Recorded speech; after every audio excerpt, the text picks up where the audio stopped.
بشك فرح البداية. السلام عليكم ورحمة الله تعالى وبركاته في هذا البث الأول والمباشر من المدرسة.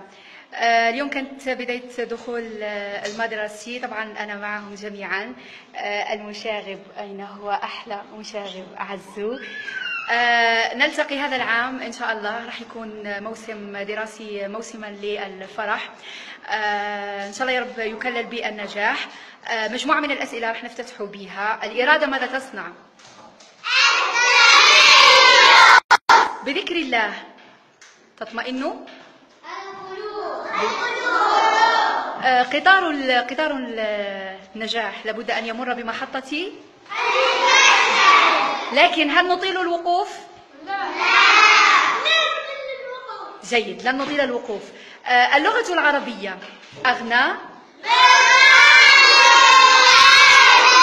جيد، اللغة العربية هي أغنى لغات. هذا العام سيكون لساني ولن نعبر بغير اللغة العرب. جيد، ولن نعبر بغير اللغة العربية. سؤال آخر، لغة حباها الله حرفا. جيد، ما هي لغة أهل الجنة؟ جيد، لغة أهل الجنة هي اللغة العربية. هذا العام سيكون مشروعنا مادة التربية الخلقية. مادة التربية الخلقية، انتظروا دقيقة. التربية الخلقية سنحاول أن ننقل من خلالها مجموعة من القيم. أعطوني مجموعة من القيم. الصدق أيضا،